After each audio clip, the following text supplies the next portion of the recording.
Ladies and gentlemen, welcome to another episode of Base Builder Monday. My name is Ben. I work on the marketing team for Blindfoot Studios, who are currently developing Ground of Aces. Every week, I have the great pleasure of trying out the latest developments in the game and showing it to you in the form of playing the game. The release of the game is inching closer every day. We will release sometime this year, which means we are getting closer and closer to the end version of what the early access version will be.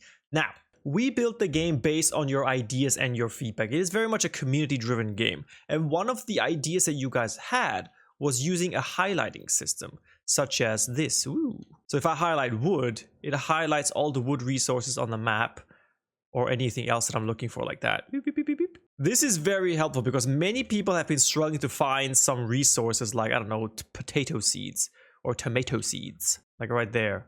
Another thing that was requested was when you use the destroy tool, that it highlights the stuff that you want to destroy. Also very helpful. So now when you're building something, let's say you want to build a tarp floor, it automatically highlights the resources that are required to build that tarp floor. And as you can see here, this beautiful window that follows my mouse, it tells you the amount of resources that you're going to spend and the dimensions of the area that you're going to build on. And one more thing. We've improved the building system, the grid system, when you want to build walls. Now, this is maybe not something that you can see very well when you're watching the video, but when you play it, the feel is very different. It used to be very, very inaccurate, the aiming of building walls. But now you have this grid system that is locked on a corner, and it makes things a lot easier to pick out. So in a nutshell, there have been a lot of changes since the last alpha release at the end of last year, and it is my job today to challenge these and try out these new highlighting systems, the building systems, and see what kind of crazy crap I can build today. So first things first, I'm going to enter slavery mode. Everyone will work through the night to build what I want to build. There will also be more and more tooltips and tutorials as the game inches closer to early access. This is one thing that many people asked for. But now I'm going to clear some space because what I want to build is some Frostpunk kind of map. Look how everything highlights so perfectly when I want to destroy it. It's beautiful. Wow. Look at all these trees. Now, I don't know if you guys have ever heard of the game Frostpunk. Now, Frostpunk is this survival city building game where you kind of build everything in a little circle and everything is divided into its little groups and each area has its own kind of responsibility. I would like to try and replicate this complex architecture in Ground of Aces. Now, obviously, I can't do anything circle-y in this game because everything is squarey, but I'm kind of envisioning dividing the map into little blocks, and each block will have its own responsibility. It is going to be ridiculously inefficient, but it will look cool. So this little square here will be defined for food. I can pick up whatever food's lying around here, maybe harvest some resources, but it's mainly for like gardening. And then opposite that, I'll build all kinds of kitchens so that we'll always have food.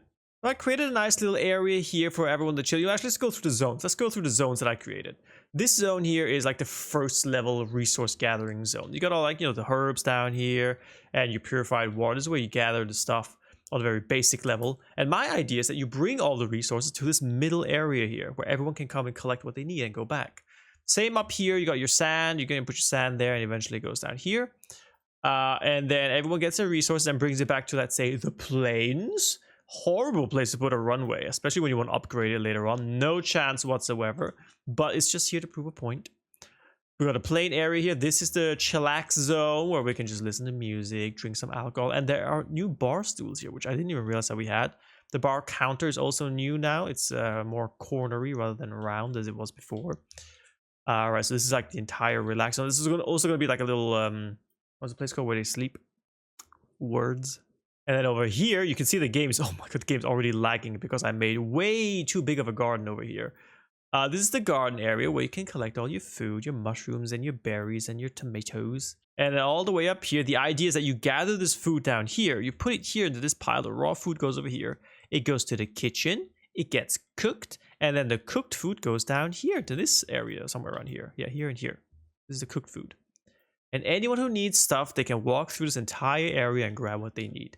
I want to emphasize, this is ridiculously inefficient, all right? Nothing about this is smart. I built walls between here just to make sure that Everything is compartmentalized and ridiculously inefficient, but everything makes sense. It has its rules. Everything is boxed into an area. This is how a big company works. This is corporate right here. It's inefficient and takes forever to get something done. It's like, you know, you're trying to change your address at your local government or something, and it always has to go through 6,000 processes. It's ridiculously inefficient. It's something that could be done linearly in 3 minutes, but it has to go through so many areas. It gets the job done eventually, and that's what the system is for, but it's just inefficient. But it looks nice.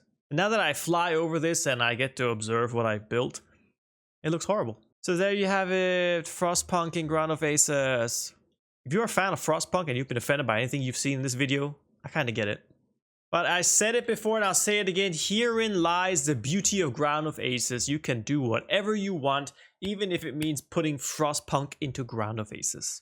Ladies and gentlemen, I hope you enjoyed the atrocity that is this huge garden causing all kinds of performance issues. So ladies and gentlemen, thank you so much for joining me today on this week's Base Builder Monday. I hope you enjoyed the couple of new features and the brilliant idea that I had. Take care and I'll see you next week. Bye-bye. Gesundheit. Thank you.